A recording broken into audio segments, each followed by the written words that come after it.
Hey everyone, I'm here to talk about an article that I just found here on the Bleacher Report. I will put the link in the description box when I post this.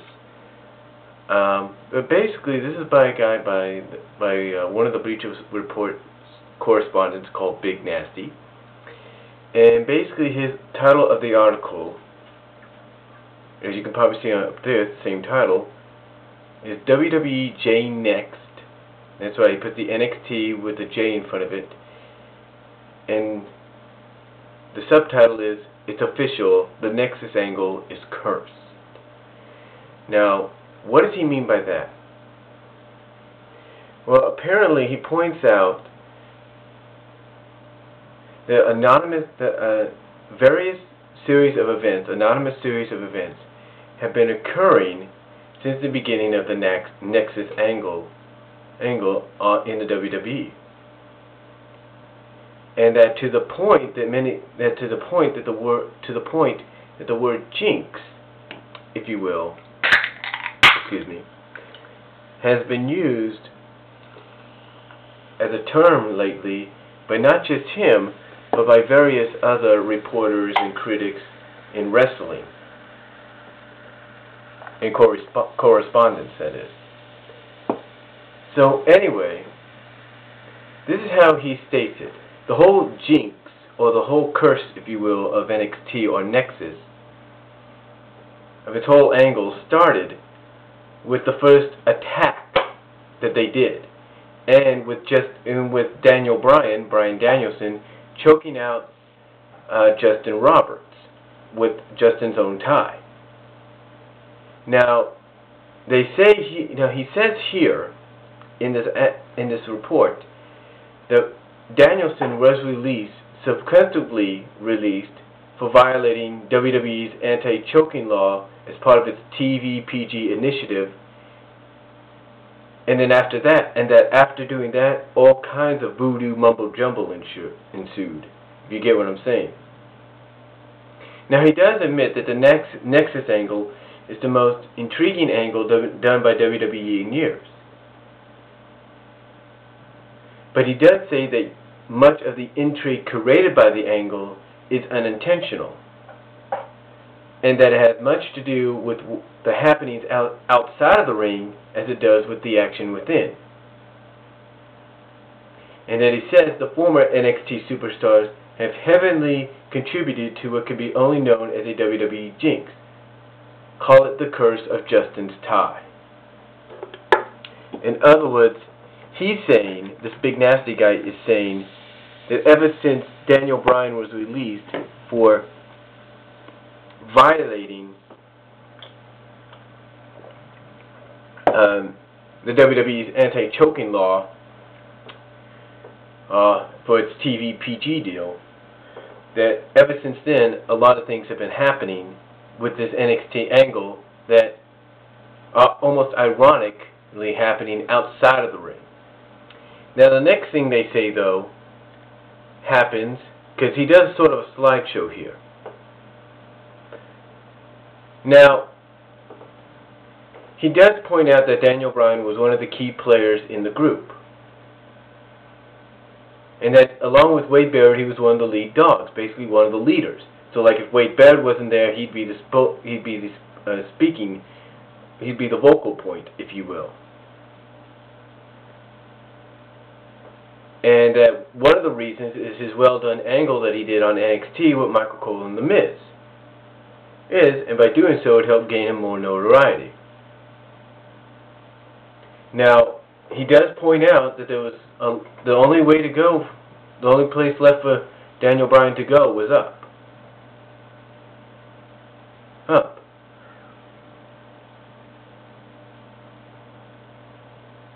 But if it wasn't for what he did to Justin Roberts, it wasn't for that damn tie. He says that his choke on Justin Roberts, a spot that was given significant camera time during the final minutes of Raw, was the catalyst for an outside complaint from a sponsor or an entity who figured to have a profound influence on WWE. Now, speaking of which, I saw in another report that they feel as though there's a third suspect, if you will, in the Daniel Bryan firing. Now, at first they said it could have been Mattel, because Mattel does the action figures now for World Wrestling Entertainment. Secondly, they said it could have been somebody in Linda McMahon's political Senate campaign. But now they're saying it could have been somebody within NBC. Some higher exec in NBC saw what happened and demanded that WWE get rid of Danielson. So, and he says that would unfortunately spell the end of Daniel Bryan's career, for now at least, in WWE. Now, he does mention that Daniel's release was met with suspicion and skepticism from wrestling pundits, and that, however, the confirmation of the legitimacy of the release has been an impetus for an outcry of injustice among Daniel Bryan fans and peers, namely John Cena, who ranted on Twitter about the unfairness of such circumstances. In other words, when you read this article, and it's in a slideshow kind of deal, when you read this article, it basically says, and this has been discussed for weeks, that John Cena, that's right, John Cena, the face of WWE, has even gone out and said that it was unfair. It was not right. It was unfair the way Daniel Bryan was released, because he was high on Daniel Bryan. Now, here's another thing. Excuse me for a second. Okay, just checking my time. Alright. Here's another thing. James Dudley III. I don't know who this guy is. Apparently he was a wrestler in FCW. But James Dudley III was released. His release, according to Big Nasty here, was the most bizarre yet overlooked story since the beginning of the Nexus angle.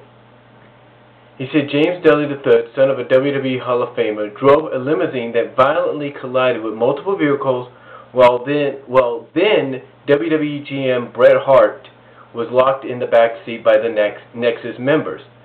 Dudley was released following his involvement in the stunt.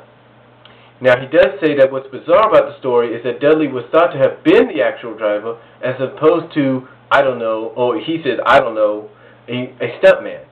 Basically, they thought he was the driver, as opposed to maybe a stunt person being paid to do it.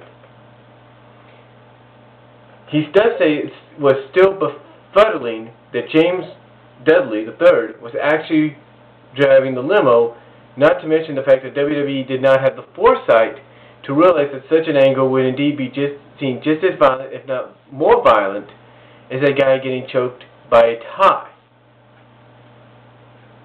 Now, he says that Dudley's release was warranted by the WWE for the sake of concurrency with the release of Daniel Bryan. In other words, his release was to kind of even out Daniel Bryan's release, who was also cut for performing a violent act.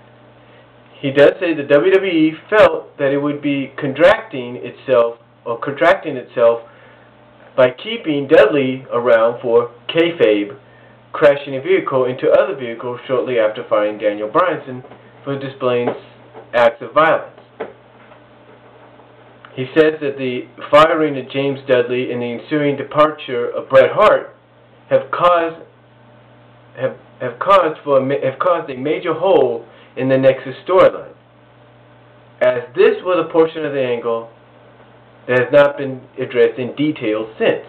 So in other words, he's saying that this James Dudley, who apparently was driving the limo that crashed into multiple cars while Bret Hart was in it, and then suddenly Bret Hart's departure have caused a major hole in the storyline of Nexus. Now, hold on a second, and I'll be back with part 2 in a little bit.